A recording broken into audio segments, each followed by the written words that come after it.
Is this where you want it? Oh, no, you can put it wherever you want. I'm going to put it directly here. The Michael Jackson mic. Yeah, for sure. The Thriller mic. That I've never figured out how to make sound good on my Really? own voice. Yeah. Yeah. It's the only thing I use on. Check. I feel like I'm too tall now. Oh, it's because I'm hunched over. Believe me, I could be taller. Oh, okay. But I won't do that because then I'm cut off. Yeah. Yeah. No, it's fine. We're just. I need the lean over this thing. Maybe I will also lean over. I decided to drink IPA last night. Slouch. Really? Yeah. I was. What'd you do last night? I just recorded, but I was like, oh, I really think that I like IPA again. It's time to give that a shot. And yeah. I forgot about the headache. That happens all the time to me. But I just keep drinking it. It's more stomach pain for me. Oh, really? Stomach pain? It fucks me up. So That's the thing is like I stopped having a taste for it, so I stopped liking hoppy beers. Yeah. And then last night I was like, you know what? Like Racer 5, like let's do this. Oh, dude, Racer 5's intense. Yeah. Yeah, it's like that's a heavy brew. I know it got me. Yeah, one and done. Are we going? Yeah, we're going. All We're right. going on that end. Yeah, we're good. We can keep that all part in. Yeah, whatever. All right, we're doing it. Yeah, I was like, okay, so we went to Waltz. Have you been to Waltz yet? No. Where is that? It's like my neighborhood. Eric bar. Tompkinson's in the room. Yeah, Sorry. It's okay. He's producing these podcasts today, but yeah, so you went to Waltz? Yeah. So Where's that's that? like so I live, you know where All Star Lanes is? Yeah. Like that's like I feel like that has a weird place within music. I played a really weird show there. I have too. Yeah. In the banquet room? Yes, in the banquet room. I think there were like 3 people there. Yeah, same. It was so weird. But I wish they would have shows like in the actual bowling alley. That'd be amazing. So anyway, so Waltz is like a walk. I live behind All Star Lanes, and then a walk from there is this pinball bar, which is cool because that's what I was doing when I was waiting for you. Oh, playing There's, pinball. like, pinball on free play. So like, Are you getting pretty good at pinball though? I'm okay. Yeah. I mean, I think like it's like you have to like kind of get to know each machine before you get good at any certain machine. So. I was good as a kid. Now Really? Did you really have bad. a machine? Did No, your but parents we have a just went. machine? We just played a lot. Where? Like Places. My dad would The take us roller like rink? the pizza place that had like yeah.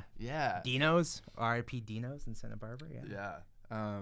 So anyway, so we went to Waltz. We walked to Waltz, and that's like my local haunt. Yeah. And then we drank a couple there as like a break because I'm recording this album right now for my buddy Teddy at my spot, and then came back and I had some Racer 5s in the fridge and was like, I guess this is what I'm drinking, and I enjoyed drinking them. And then this morning woke up and was like, that's why I don't drink IPA. Yeah, that happens. Like it wasn't like I got super lit. It was just I woke up and was like, I drank IPA last night. Like I can feel it in the heartbeat that's coming out of my temples. Yeah, man, that's like, I don't know. IPAs are like a fairly new beer. Like really? within the last like 20 years, I think. And then as soon as we turned 21, they got really popular. Yeah. It's And- like if you're into beer, apparently you have to be into like a 19% piece of hop in a glass. Exactly. Like, and for me, it's just, I was just so young and broke. I was like, this will get me drunk the fastest. Mm-hmm. But now I'm not like that anymore, but I still drink like that. Oh, I'm still broke. Yeah, mean we're not I'm young not young anymore. I'm still broke, not young, but still like, I need to get drunk as cheaply and quickly as possible. But I'm not even in that lane anymore. I know. I'm just like, I just want to have a couple beers. I've always been kind of snobby about beer in the sense that like if I'm gonna go, I want something on draft. I don't want like a tall boy PBR because then once really what it is, it's like half of a PBR that tastes good and then like half of this That like last water, last little bit yeah, at the like end. this flat water soda. Yeah. So I even though PBR is like. It reminds me of band practice. Like Yeah. For some reason, like walking into a band practice and like a cube of PBR on the ground, like that just feels right? That's very Or Tecate, 18, maybe. 19, 20. Mm-hmm. Yeah, like at that nasty practice space by like UCSB and just like, Yeah. this is what we're doing tonight. But yeah, I mean, Our drummer has his older brother's fake ID, and that's how we're getting it tonight. yeah, I mean, like it's funny that I've never been here, Yeah. but it's basically like a home studio. Yeah. Like it's basically like what I do. If you had a master bedroom, Yeah, exactly. like, right? Like yeah. it's like oh, I could live right next door, and then this would be my studio room. Mm-hmm. So it's like you're practicing and recording at a space, but it's really just a room. Yeah. And is it treated? I don't know. We don't know if it's treated. It might be treated. Sounds good. Do you like how it sounds in here? Yeah, I think it sounds good. It's pretty dead in here. Yeah. Curtains behind you help a lot. Yeah, totally. Thick curtains. Yeah. I mean, that's the problem with my space is like, I have a home studio, and I've always like, I've been like blessed. I've been like fortunate and like blessed. I've been like fortunate enough to always have houses, roommates, and neighbors that will let us practice and record at home. Mm.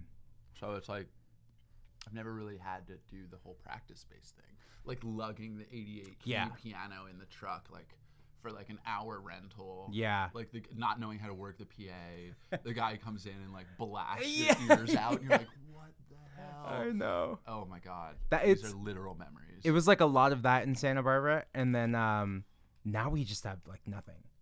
There's like 2 lockout spaces, and they're 100% full, and there's no hourly spaces available. This is in Santa Barbara, you mean? Yeah, there's like nothing. Joey's spot is cool. Although He has a now spot, but moving back. I think he's already moved back. Oh yeah. Yeah, but his spot's the second spot, and it's full. Well, there's only like 2 rooms up there. Exactly. How did you even get that? It's a really cool spot. He's really good friends with the guy who owns it. Like we're all really good friends with the guy who owns it. And I like how it's like you walk out of the space and you're staring at a liquor store. Yeah, it makes it so easy. Yeah, You're like, exactly. this is a great location. Oh man, like should I walk to the beach? Should I get beer and keep playing drums? Yeah. I'm like, you are living the life. I know. He was in Santa Barbara this weekend. He was. And I told his girlfriend, I was like, he's just gonna fucking commute every weekend. I know. That's right? what I did. They're staying together, I just like, yeah. That's awesome. She's great. She's awesome. Yeah. But yeah, I've seen from your Instagram posts, like, what's your setup like? It's in a long living room, or? Yeah, so it's basically like this old 20s house, and it's like the bottom are garages, and then the top is like a 1-floor, like standalone 2-bedroom. Yeah. And the living room's like this big space with like all this like natural light. It's expensive to live there, but like if I had to like rent a studio as well, and like actually want to give this producing thing a shot, like, might as well like keep the spot. And like there's natural light, like my cat's roaming around. The drums get a little roomy. Yeah. Like I'm trying, like the whole like dead thing, like I want that, but it's really hard. It's like, what am I gonna do? Like bring in baffles or something? But so it is what it is on drums in drumland. But everything else like sounds awesome. That's crazy. There. So and it doesn't sound like bad. It just sounds roomy. Yeah. So what are you doing to kind of like take away some of that roomy? Nothing. I'm assuming people who listen to this, I always say this, but I'm assuming people who listen to this podcast want tips. Because people come up to me all the time and like, hey man, do you have any tips? This is your. So when did you start doing a podcast? I did like some audio ones at the end of last year. Okay. And I was like, this is your like 2020 get rich quick scheme.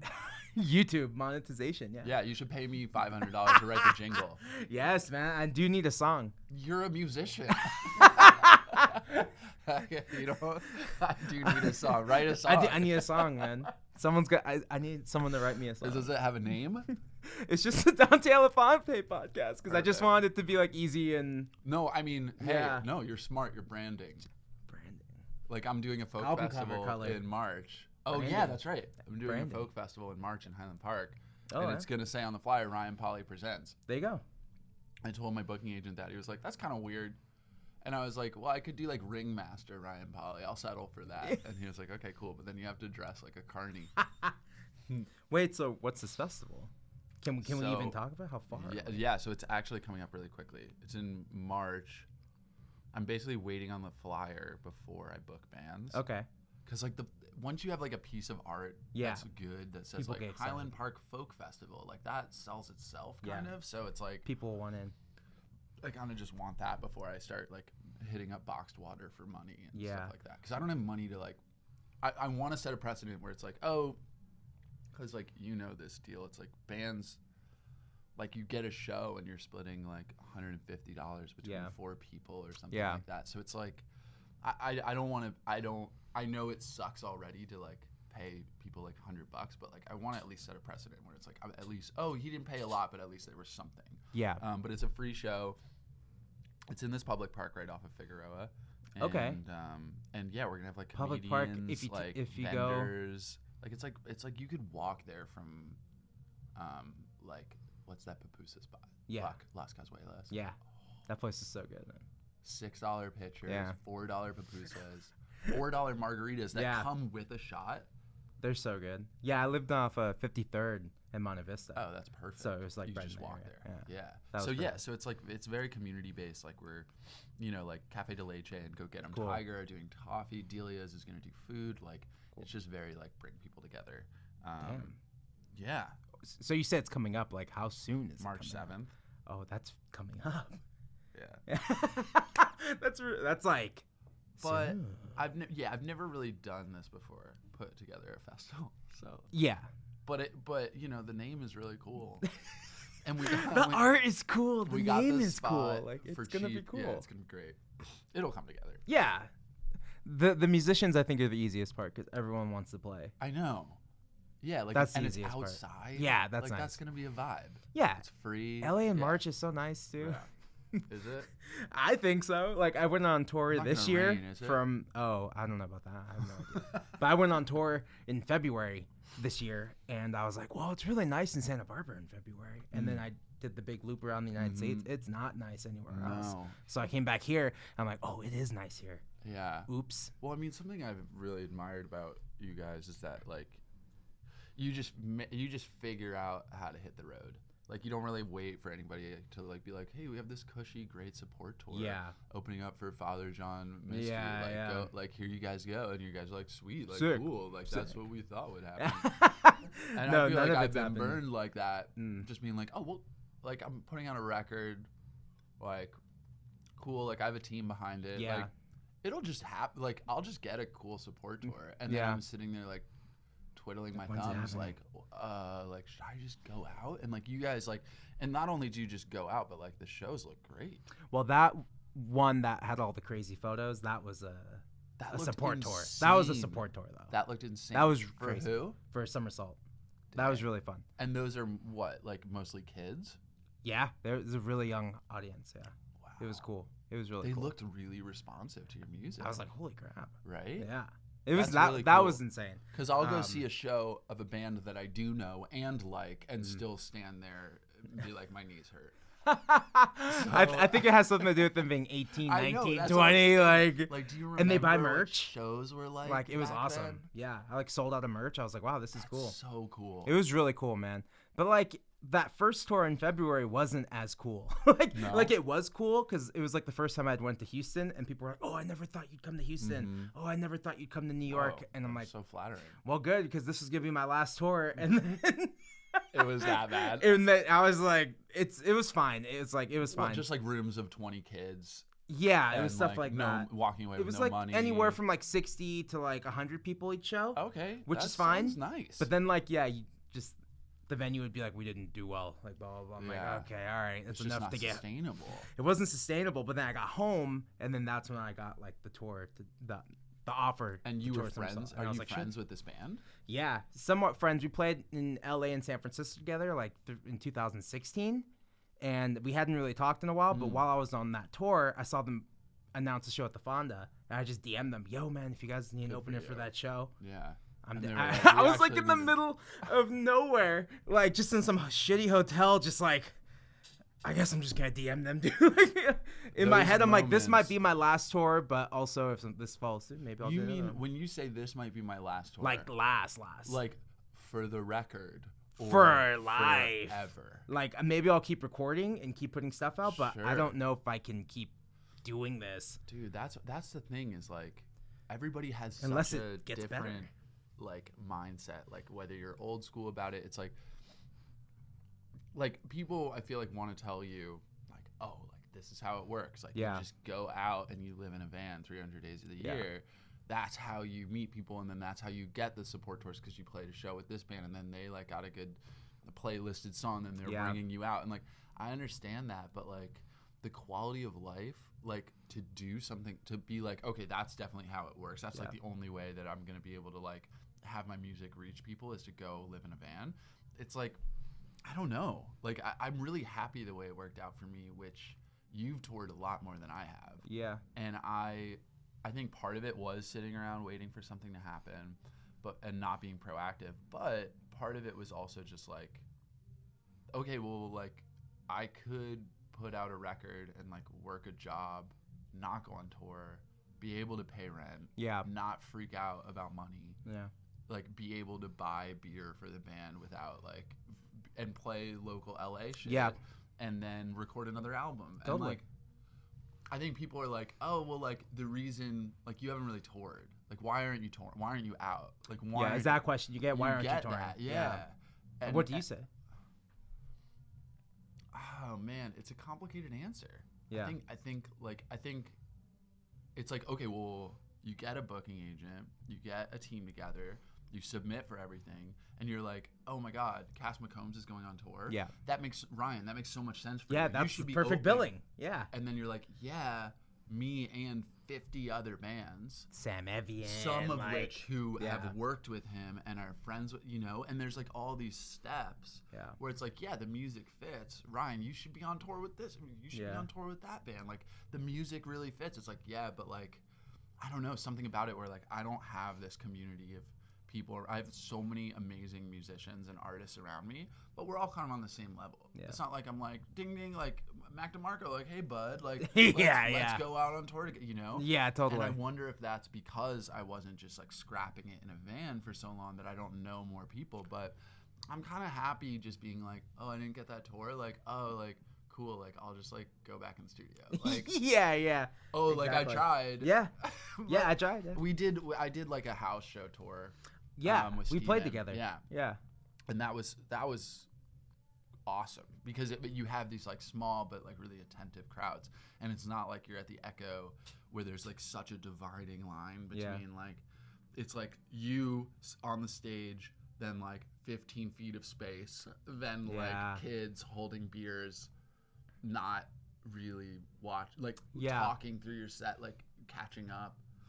And like at a house show, you're like, there's like 25 kids, but they're all like sitting, like staring directly at you, like eating up every word. Yeah. And there's just something, I don't know, there's just like something so much more enjoyable about that for me. Yeah, I think it fits like your music a little bit better because your music is a little softer and it's not like really in your face. Exactly. Like where the energy doesn't get, like if I was opening up for Somersault, who the heck knows what would happen? Yeah. Those kids would be like, what? Well, I'm glad they weren't like moshers. Like, if you had to like open for someone and their whole audience like they were moshers. I don't know. They just moshers, maybe just like kind of like Burger Kids. Is that even a thing anymore? Are Burger Kids a thing? I don't know. Is Burger Records a thing anymore? I feel so bad. Should I get them on the podcast and ask them? You should. I'm friends with them on Facebook.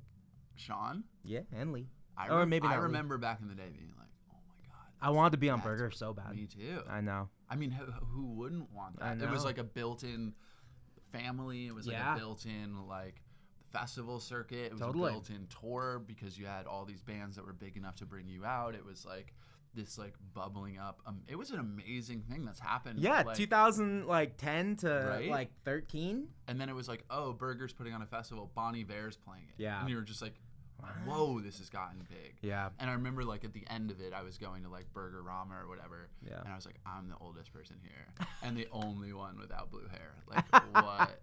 And it's all those like Orange County kids. Yeah. I feel like as soon as I got like as super close to them, and like we played a show in Santa Ana, or not Santa Ana, but one of those, Fullerton. I like went up to Lee and he was DJing. I was like, yo man, we'd love to play the next Burger Rum. He's like, yeah, well for sure, let's do it. And they didn't do it. They just like didn't do the festival anymore. I was like, as soon as I got close enough to the sun, my wings melted away like Icarus. Oh my God, how many examples of that do we have? Everybody has. Yeah. But yeah, I mean, it just did really seem like it came from such an organic place. I think I that's like when that happens. Like it wasn't like they were like, hey, like, we should start a label to make money. Like it was just like they were just like, not like starting a YouTube to make money. Yeah, like starting a podcast. That's what you're doing. Exactly. This is your get rich quick scheme. The last episode got 18 plays, so that's pretty good. This is gonna sell the albums. And then, and then you're gonna be bringing me on tour. Yeah. I would love to get to that point where I can bring people on tour. That's that's like awesome. Must feel so good. I know. But until then, put me and Ryan on your tour. Yeah, right. We want a tour. Do you want a tour? I if it's the right tour. Yeah, I do. Yeah. Because unlike you, I didn't spend 5 years getting exhausted by it. Yeah. So I don't have that energy where I'm like, ugh. Like, Yeah. I'm kind of like, sure. Like, Totally. The hardest part to me is like, what 3 guys can I convince to go on the road for my songs, make no money? And as the older we get, the harder right? it gets. Yeah. Because everyone starts getting like serious jobs Exactly. at our age, and it's like, who can take that time off? Yeah, I Or who know. has the paid time off to take like I a know. week? Like, Yeah. so it's tough. But I don't know, yeah, I man. would That do last it. tour has rejuvenated me. I'm That's down good. to tour as much as it takes, but Until a bad tour again. until another bad one, I'm like, that's it, dude. That's it. No. So how's My recording agent going? listens to this, so I shouldn't How's- say that. yeah, No, I want to tour as much as possible. Yeah, same. Yeah. Same, everybody. How's the record going? It's good, man. We're mixing and Oh, so it's done and recorded. it's Like maybe some tracking. overdubs All or the just- tracking's done. That's amazing. So now it's just mixing, and the thing we did with this next record is that we left everything super dry so we could wet it up in post. Or just And now, not. or not, if it actually just ends Yeah. up sounding good like that. So now it's just like giving all these notes, reverb on the vocals, reverb on this, and it's just like, and just trying to get the levels right. And but did you do anything live, or was it like you start with a guitar track and then the drums? Yeah, and then, like kind of just built build it. everything. Built it just like my demo, drums, Sure. and built it through with That's the been drums. the cool thing about my space is I'm able to record bands live. Cool. Like I'll set up the tape machine and then we'll do like bass just hitting tape. We'll put the guitar amp in another room. Cassette tape or reel to reel? Real like a 388. Cool. And then we'll have like the drums hitting tape and then like Dude, the where'd you guitar find- in the other room. And Where'd you like- find the 388 at? So this was the golden grail, the Holy Tascam Grail, yeah. 388. It was. I think I got it. I remember. I think it was Sleeper had just come out by Ty Segall. Yeah. And I was just like, and it sounded like White Album demos. And I was like, oh my god, like how did this kid record this? And I remember hearing about him being like, yeah, like I just record straight into the 388. Yeah. And so I was Craigslisting every day, like trying to find one. Yeah. I think I found one for like $400. That's good. And it was like not working. Yeah. So I bought it. I brought it to Adrian Pro Audio, and it was basically like he was like, yeah, you bought it for this cheap price, but in order to have it working, Yeah. you're gonna my mic fell. You're gonna have to like repair it. So I put like 800 into it. So Cool. it's like basically like getting a new 388. That's awesome. But it does what you want it to do. I mean, it Yeah. has a vibe. I'm doing this like kind of like Otis Redding, Sam Cooke, like retro soul type of project totally. with my buddy Teddy, and it really helps for that. It That's like gives awesome. it that instant saturation Yeah. vibe, which is cool. Oh, that's so tight. Yeah. The guy who's mixing our album has 2 of them. Oh, And that's where I learned about them. And he's like, That's oh, not fair. just find one, man. 2 of them. I was like, sell me that one. He's Yeah. like, no, I'm not. Why? Because it was his first one, and then he has the one that actually works. I was like, all right. Oh. And he's friends with all the Castle Face people, so he's like in that world, which is Yeah. kind of weird that we sent this record to him because it's kind of a dance record, and he's kind of more in that garage space. But he's a really nice guy. Yeah, and he's I like feel super like- quick. He's sending us mixes back the next day as soon as That's we send cool. things. Wait, so the guy who's mixing Yeah, is in with the Castle Face yeah, guys, yeah. people. Those people. Okay, Yeah, that's cool. yeah. Yeah, I mean, I see like Dwyer everywhere. He's a Highland Park guy, right? Yeah, he's like Yeah. driving his amazing vintage yellow bug Oh. in like perfect shape. Yeah, that's insane. Yeah, Ty was also in Highland Park too I for know. a little bit. I think he's in Topanga now, Oh, okay. which makes a lot of sense. Yeah.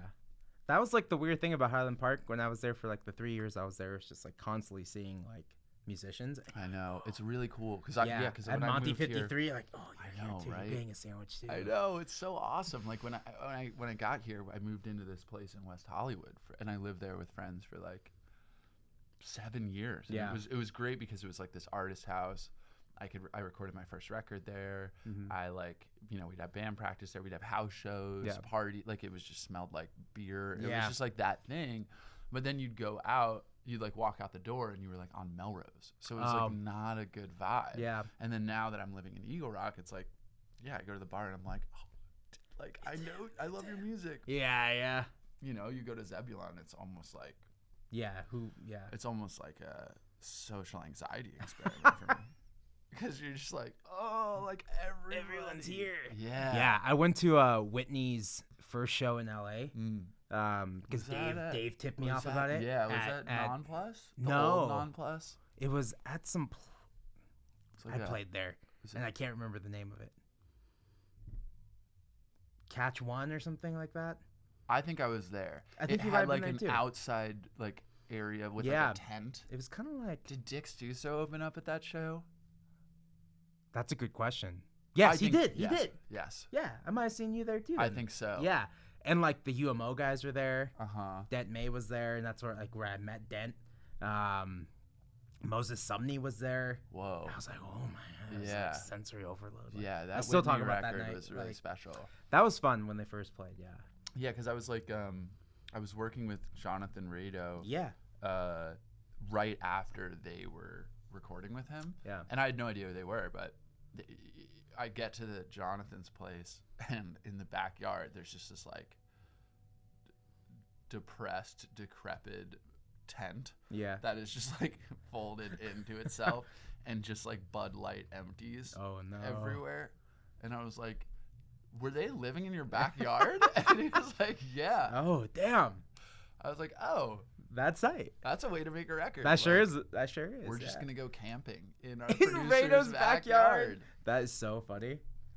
Yeah, when we did Call Me with Rado, and when we got there, I saw like the tapes that just said Whitney. I was like, yeah, it's cool. Right? But I was a fan of Max's band before that, Smith Westerns. I didn't really know them super well. They were really fun, man. Like do they sound like Whitney? No. It's like much more like post-punky. It was more like no. Still a pop rock. Yeah. It was great though. It was like, a Pitchfork darling of 2011, and we were just like obsessed with it. For some reason, I just started thinking of Girls. Kind of in that vein. Yeah. Okay, cool. Like I that like whole that area. band a lot. Oh yeah. They were so really good. They were so good. Oh my gosh, I should listen to those records. Yeah. I definitely know the go first back. one better than I know Holy Ghost. Okay.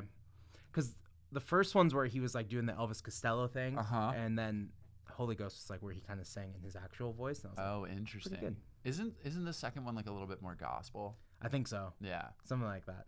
Yeah. That's cool. But yeah, it's crazy to go to shows sometimes and just see people, or you go to like a tax and then you see people. Do you get anxiety about it? No. I don't get anxiety, but there's that moment like, should I say hi?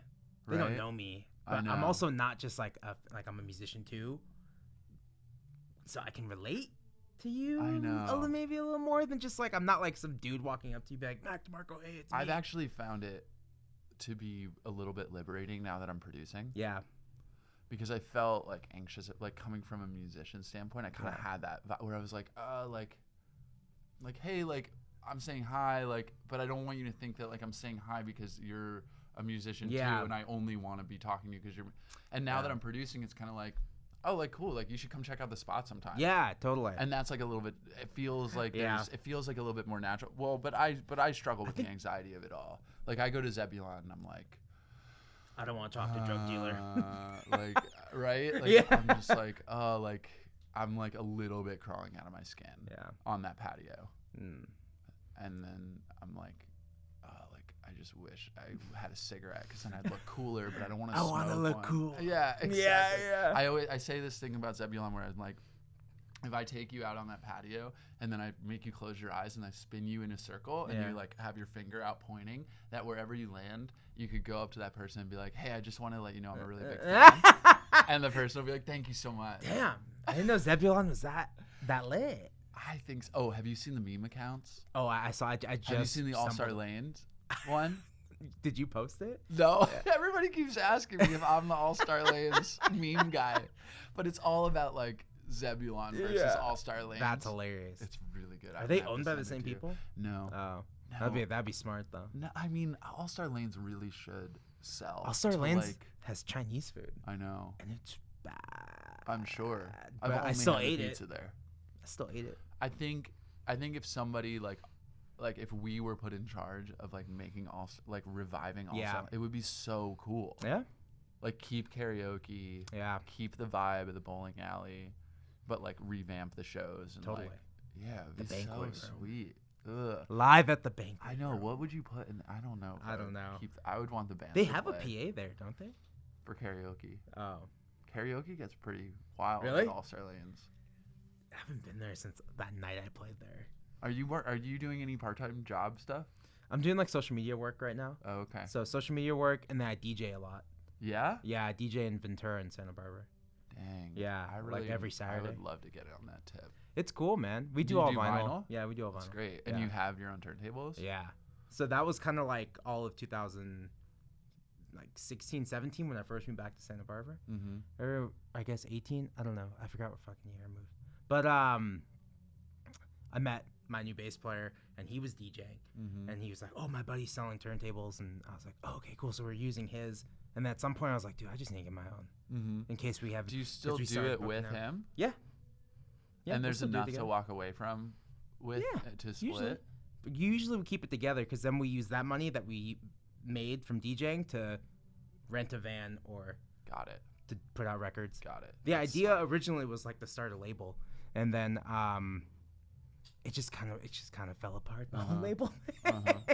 You'd Just be a lot good of- starting a label. It'd be fun, but I think right I now mean, I've it's been just a lot of work for nothing, though. A lot And, of like, work you're for already nothing. putting so much work into nothing in every Yeah. other. Like I put so much work into nothing Totally. all the time. It's my life. yeah So to add a label onto there, stressful, yeah, I Yeah. think so. but it'd Yeah. be fun. I think I need to figure out some way to bring in some extra money, like part-time Yeah. work. I would bartend, but I don't really have experience. What are you doing? Oh, you also do A&R? I'm just producing. I do A&R stuff on the side, but that Yeah. doesn't pay. Yeah. And then so it's like just for a tape. It's just like Cool. helping a friend out at a Cool. label. But yeah, Forged Artifacts. Shout out to Forge Artifacts. Yeah, look it up. My Yeah. favorite label. Yeah. But yeah, so I think it's just about like, buying more time at this point, because a lot of the projects that I'm working on at my studio like just haven't seen the light of day yet. Yeah. So they'll once they're out, I'm gonna be a multi-billionaire. But for now, I are just need to, people like, just sitting on their projects, or do they have homes already? They're just 2 records are full lengths that I'm still working through. yeah. So those are like the biggest ones, and then like the past 6 to 8 months have been like, come into the studio, like let's do a track, like Yeah. what do you think? Like okay, cool, like don't have money, like that's okay, like blah, blah, blah, like all of this Yeah. kind of like building now what I feel comfortable with, which is just like okay, now I'm like ready to go, like Totally. and I think it's just like all been word of mouth, and once records come out, it's gonna be helpful for me to get more clients and for people to actually hear my sound. Yeah. Been working on my new ones, so it's like Totally. yeah, there's just like a lot of eggs in this production basket, but you can't really have a full-time job and produce. Totally. Because you can't go up to a band and be like, you should come in. How are nights and weekends? Yeah, Like bands yeah. usually are like, I want to go in and make a record. Yeah. So that And becomes block out, hard. like, yeah, exactly. So that's why like 7 a to 10 night days. job or something. Like, did you ever do wait tables or anything? I did. I suck at that. I'm really bad. I'm really bad at service industry shit. I'm so bad. I don't Like know. I haven't can't done that either. multitask. I hated retail. I did retail. I'm really bad multitasking. Are you saying yes? He's saying sucks at like it? I'm really bad. Yeah, and like even setting all this up, like I knocked this thing over already. Like the mic fell on the ground. I dropped the camera, so it's not going great. We had a little moment where I was like, "Oh shit," and that happens to me at like service industry jobs where like the it's like, juggling plates. can you do and these stuff? 4 things Yeah, right yeah. now really fast? I'm like, I can do one of them. Yeah. Now. Yeah. Good. Well, that's why like a bartending job, like if it was Yeah. just like beer and wine, Pouring it was just beers. like I definitely pop, thought with that. like here you go, like Yeah. credit card, like I can do here that. you I go, can like, handle that. Have a good day. I could work at the hi-hat, Right? just pour some Right? beers. I was thinking about the hi-hat, but I don't want to. My ears, man, like I don't want to just be around loud music. Oh, There's you know. something about live music now where it like vibrates. I sound like such an old man, but it like Yeah. vibrates my body in this unpleasant way. Yeah. And I'm just like get like hot easily Yeah. from like the bass. I don't know what it is, but I get uncomfortable at shows. My ideal show is like this band but acoustic, Yeah. and you're sitting. Weezer, just Rivers Cuomo by I himself. I actually saw that at the hi-hat. Nice, yeah. I watched it on whoever recorded it on YouTube. Oh, Yeah. it was so good. It was That's like awesome. a Dashboard Confessional sing-along. Yes. It was amazing. Yeah, that was super fun. That's awesome. Yeah, I love the hi-hat. I worked inside the hi-hat. You did? When Burger Lords was there. Oh, okay, cool. So that was really fun. Yeah, I sucked at that. I only lasted a month. That's kind of like why I moved back to Santa Barbara. I got fired. Couldn't find another job. Even though at first you were like, that was fun. That was really bad. Yeah, I was like, wow. And then like I spent like 2 weeks trying to find a job in LA, at least in Highland Park, because I wasn't gonna find a job outside of my neighborhood because it's impossible if you're gonna try and commute. So did you have to like get rid of your place in Highland Park? Yeah. Oh my god. Yeah, I did that. I spent 2 weeks in Highland Park. I was like, not finding a job. This kind of sucks. Okay, let's take the last. Oh, my friend dad needed someone to like house sit for like a day. One day. And he gave me like $200. Okay. I was like, wow, that's awesome. And that was like the only $200 I had. So I used that to go back to Santa Barbara. That's insane. Yeah. Sometimes I'm like, man, like I wish my parents lived close so that I could live in their basement. Yeah. Yeah. Yeah. Cuz I'm like, oh, like I'm doing the good work. Like I'm not like a burnout. Like I don't want to like sit in their basement and do drugs. Yeah. Like besides pot, and I just want to record music. And I'm making wonderful music. I'm an amazing producer. I should be getting paid for my skills. You don't have to sell me. But in our industry, artists are not really valued to the sense where it's like if that's the thing about this whole like Zebulon standoffishness, like weirdness I get from some musicians. It's like if you're doing this still, you're doing it for the right reasons. Yeah. Nobody is making indie rock because they're like, oh, because this is where the money's This is it. Yeah. It's like if you're doing it, it's because you have to do it. Yeah. And that's why like we need to have more community and more respect for each other and like be more friendly to each other. Totally. It's like, oh, you're not alone. Like if you meet somebody and they're like, I do music, instead of like, oh yeah, like I bet it sucks. Like, have this attitude of like, oh, that's amazing that you're compelled to make art because I know personally that there's no money in it. There's no reward. Yeah. And half the time you're making something that you're proud of, and then the next day doubting it and thinking it's a piece of shit. Like to live as an artist is really hard. Yeah. So like I feel like that's just an excuse and like a really important thing for us to recognize that in each other and like be really supportive of each other and repost on each other's Instagrams and when people come out with new songs and just like really get behind everybody. Like, do you have to like, does it have to be your favorite song or favorite album? It's like, no, let's just recognize in each other that this is really hard and like there's not a lot of reward in it. And so why not have each other's backs? That's kind of been like my whole thing with this podcast is that like all my favorite podcasts are comedians and they all have podcasts and then they're all on each other's podcasts and there's like the small community of like lifting each other up and we don't have that. No. It's just like everyone's just like, fuck you. Like I want that tour. I want that tour. Why did they get this? Why are they signed? Like and like I fall into that same thing too. But like it's like working not to be like that and realize that I'm doing well to my standards and I'm happy with where I'm at. But then I'll have like local bands in Santa Barbara who just like DM me terrible shit because they think I'm doing amazing. They think I'm doing better than them. I'm like, dude, no. I'm with you. Yeah. Like I'm just not playing the dive bar on State Street. Sure. Like that's the only difference. And then I'm not better than you. You're not better than me. It's like no, I know. It gets so competitive. I know, and it really is smoke and mirrors to a certain point. Yeah. Like seeing a friend and being like, oh, I know this person, and then like going to like Sunset and seeing a billboard of them. Yeah. And you're like, oh, I know, like people who see that billboard are like probably like, whoa, that person's really legit. And, but I know that person. They're struggling just like me. So it's all of this like, totally. Like especially billboards because that's like, we need to sell this record. That's like just another marketing tactic. I know. So of course it is like a sign of like that's awesome. People probably, but it's also like we need to sell this record. I know. Yeah, nothing's done just for the fun of it. You know, like everything is like a recoupable fund with your label, and it's like you're not like people are complaining about how they're not seeing their streams their money streams. I'm like, you know where it's going to them. Yeah, and I think there's so much to like because I own my music and I get my money from TuneCore. You do? Yeah, it's not a lot, but like it's enough for me to be like, okay, I can buy shirts with that money. Yeah. You know, Put it back in. Yeah. But like when I see people like, I've received like no money from Spotify, it's like your label has asked them for it, but you probably owe them. I so owe my label. You owe them, so you owe them a lot. So realize that there's probably none for you because they have to get money from you. Exactly. Like that's the thing. It's like, money is such.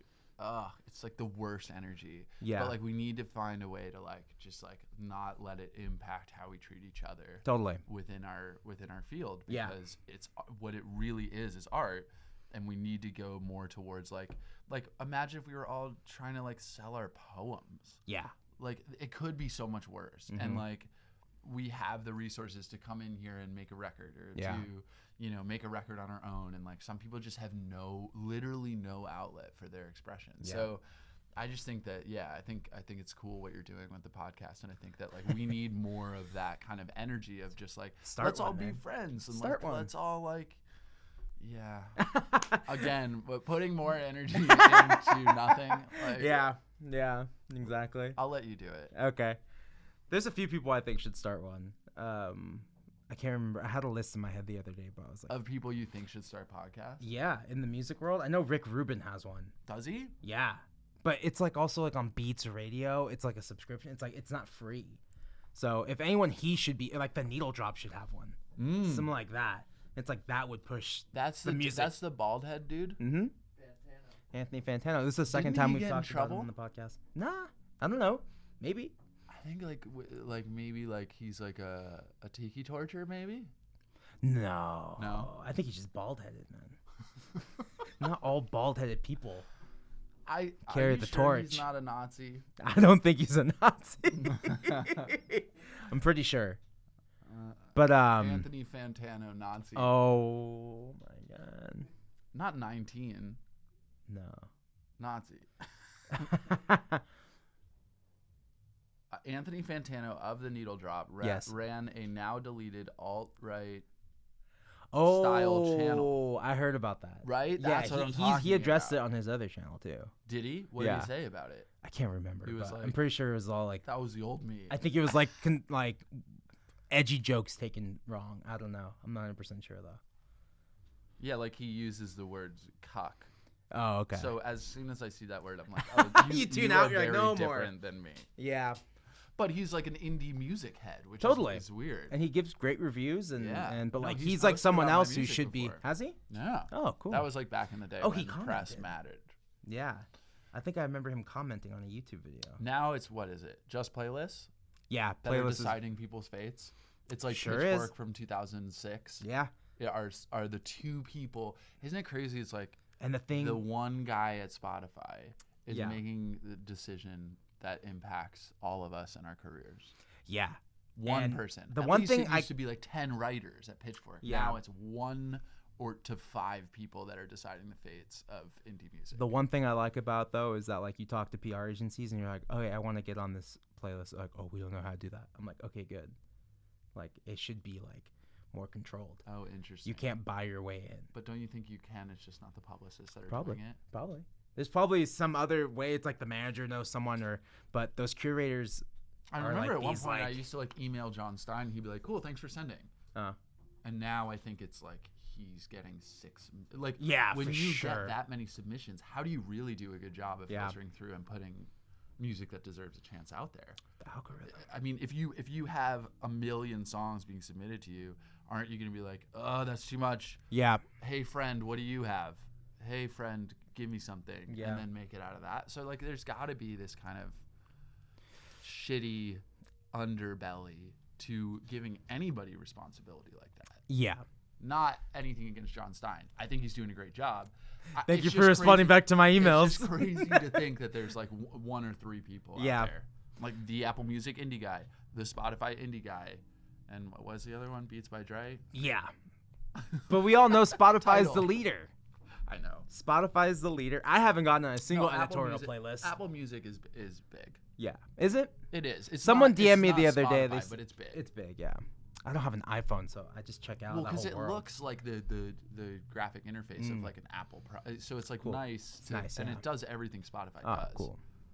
But yeah, I'm Android, so no, yeah, I don't see editorial. that No, that I haven't gotten anything like that. Yeah. Yeah, it's crazy. But that's what I mean. Like, go live in a van 300 days a year. Yeah. Or record. Yeah. Keep releasing singles and submit them. Maybe then something one's pops. playlist, maybe one of them gets on a playlist, Yeah. and instead of that building slowly 300 days a year, you're in the studio recording. Then all of a sudden something hits, and you're selling out the rack. And you're like, Roxy okay, tomorrow. great, It's like, sounds okay, good.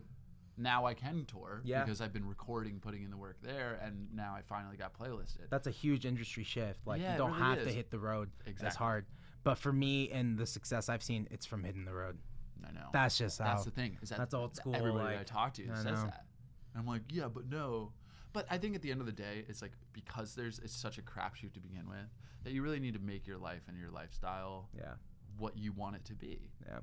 You know, and if Yeah. that means you don't like touring, don't tour. Yeah. And if that means you don't like recording and it's all about hitting the road and playing it live, go do that. You know, Yeah. like, don't listen to anybody at a label or a manager be like, this is the way it's done. Yeah. Because it's your life, and it's like what you're, you know, it's your well-being and your happiness, and there's no money in it anyway. So why not just do what makes you happy? And the best practices change. I Like know. when someone tells you, oh, this is what we're going to do. We're going to do 3 singles before the album comes out. It's like, that may have changed already. I know. Where it's like maybe a single every 3 months I know. leading up to your album. I Who know. knows? I don't know. Exactly. And why Yeah. not just do it The way you want. everything the way you want? Yeah. Because, like, it's so stressful and it's so hard to be an artist already. Yeah. Like, don't give up your happiness for your art. There's this great song by Tom T. Hall where he's like talking to his friend, and he's singing. He's like, "Son, don't let your music kill you. It's a thing that's supposed to thrill you. It's a thing that's supposed to make you happy. Like drinking pills or taking pills and drinking whiskey, I think, can be mighty risky. Son, don't let your music kill you. Nobody cares." Yeah. It's There you the go. end of that. That's very And true, it's like, man. you know, like, nobody cares, not in this way, like, give it up, nobody cares. Yeah. Of just like, it's not, at the end of the day, like, you're doing it for you, and like, you're doing music because it makes you happy. Yeah. So like, don't kill yourself trying to do Totally. it and destroy your life in the pursuit of this Yeah. art and validation. Like, it's not worth it. Anyway, That's crazy, man. I got a session, so I gotta Oh, you back. gotta get going? Okay. Yeah. Well, dude, how can people find you? How can people support you? Oh yeah. I guess Instagram these days. Yeah. Although that could be changing soon. I don't know. We don't know. TikTok? Are you Ryan on TikTok Pollie, yet? I'm not on TikTok. Ooh. But I do just enjoy joined. it. It's like Vine is back. Yeah, I I love know. it. I've missed Vine. Yeah. So yeah, Ryan Pollie. Really, right now I'm looking to produce bands. Like I've Cool. got, you know, because I've got my own recording, my own album, my Yeah. own things. I The mean, albums come sound to great. my thank you. Yeah. Like, come to my shows. That'd be great. And then yeah, the folk festival is coming up in March, and then I don't know if this will be online before that, but We could put this one out on Tuesday. yeah. Okay, cool. Yeah. So yeah, Folk Festival, March 7th, Highland Park Folk Festival. That should be really fun. It'll be free. And then yeah, if you have cool music and a little bit of money to get it produced, send it my way. I want to work on more bands. So. Hell yeah. Well, thank you, man. Dude, thank you. Hell yeah. See you soon. Peace.